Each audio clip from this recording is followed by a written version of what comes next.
At around 5 o'clock on the evening of Wednesday, the 7th of August, 1991, the telephone rang in a house in Memphis, Tennessee, and a 25-year-old nobody named John Daly learnt that he was, officially, still ninth alternate for the PGA Championship, but that men were dropping out, and if he could somehow be at Crooked Stick Golf Club in Indiana by the following morning, there was a chance, only a chance, that a spot might open.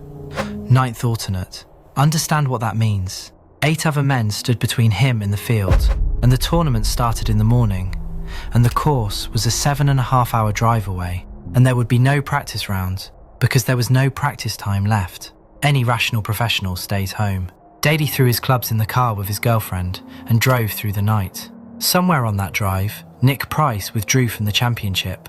His wife had gone into labour, and Price did the right thing and went home, and the alternates were called in order, and one by one, unbelievably, the men ahead of Daly passed on it, unwilling or unable to get there. When Daly rolled into Indiana late that night, exhausted, he had a courtesy of history waiting for him. He was in the field. First tee, Thursday afternoon, a major championship, on a 7,200-yard monster he had never laid eyes on. He also inherited one more thing from Nick Price, and it turned out to matter as much as the spot. Price's caddie, a wiry, raspy-voiced man named Jeff Medlin, whom everyone called Squeaky, had no bag to carry. Daly had no caddie and no clue where anything was. So Squeaky, who had walked the course all week and knew every yardage in his sleep, picked up the stranger's bag. One of the great partnerships in major championship history was arranged, in a parking lot, out of pure logistics. What happened over the next 4 days remains the most improbable performance the modern game has produced. Crooked Stick was, by design, a giant. Pete Dye had built it long and mean, and that week it was the longest course in major championship history, set up to strangle. The field's collective plan was survival. Daly, who had never seen the property, could not have prodded his way around it if he had wanted to. So he and Squeaky settled on the most honest strategy ever employed at a major. Squeaky gave him a line. Daly hit driver over the top of whatever the trouble was. On holes where the architecture assumed no human could carry the corner, Daly carried the corner, because nobody had told him he couldn't, and his swing, that impossible, pass-parallel, coal miner's son swing, produced distances that professionals in 1991 simply did not hit.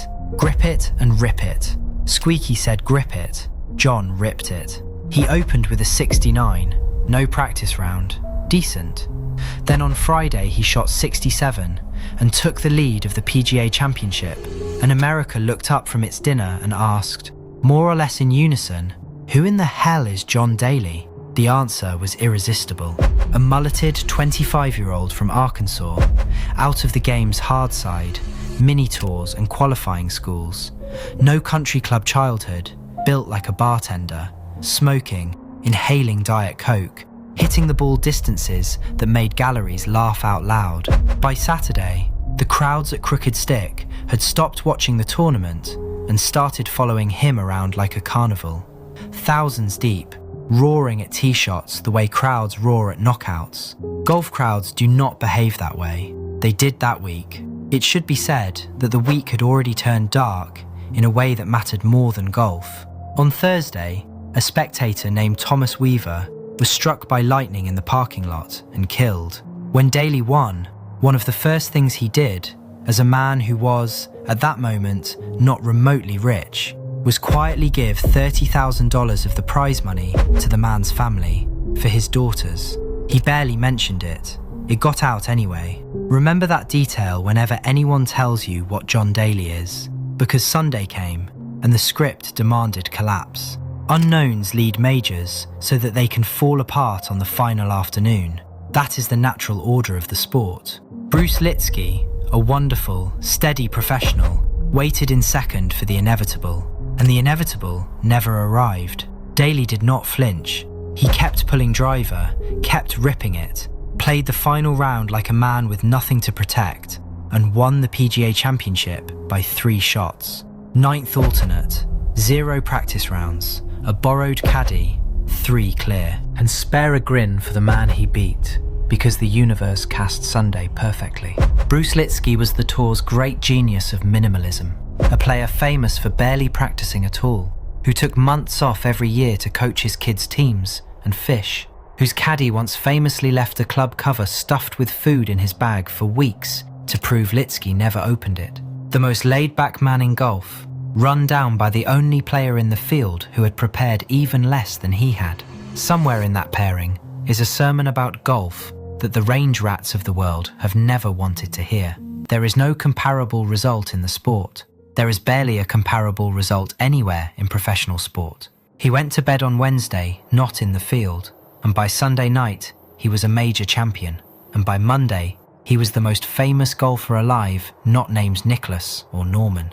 The scale of the shock is hard to reconstruct now, but try. Daly began that week ranked somewhere in the hundreds of the world. The next morning, his face was on every sports page in America.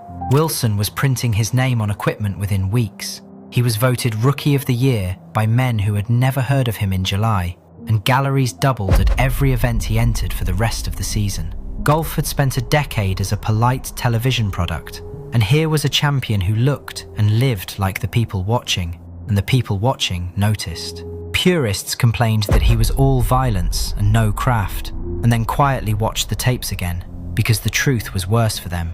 The distance was craft. Nobody swings that far past parallel and finds the middle of the face by accident. What followed, over the next 30 years, is the part everyone knows, and this channel does not pretend otherwise. The drinking, which he fought publicly and honestly. The gambling, where by his own arithmetic, the losses ran into the tens of millions. The divorces, the trunk-slamming withdrawals, the wasted stretches where the most talented driver of a golf ball alive was nowhere near a leaderboard. Golf's establishment never knew what to do with him, and he returned the compliment. And in the middle of all of it, he did it again. The 1995 Open Championship, at St Andrews of all places, the home of golf, where the wind demands patience and the bunkers punish vanity, the last venue on earth anyone would design for John Daly. He outthought and outputted the field for 4 days and won a playoff. 2 majors, both against the run of everything. Here is the thing about Crooked Stick that makes it more than a fairy tale. Every underdog story is secretly a story about permission. The 8 alternates ahead of Daly said no in one way or another, because they calculated, sensibly, that it could not be done. No practice round, no chance. Daly was too young, too broke, and too hungry to calculate. He drove all night because a door had opened 1 inch, and his entire life had taught him that 1 inch was plenty. The sensible men stayed home and remained sensible. The kid who drove is in the history books. Squeaky Medlin carried for him again when Price wasn't playing, and the golf world mourned genuinely when Squeaky died young a few years later of leukemia, because everyone remembered whose bag he had picked up in that parking lot and what they had done together. If you want the story of a man with all of Daly's talent and none of his luck, the Mo Norman video is on this channel, and it is the saddest, strangest thing in golf. And tell me in the comments, what is the greatest out-of-nowhere performance you have ever seen? Any sport, any era? Because I have been through most of them, and I still think the answer is a 9th alternate with a 7-hour drive.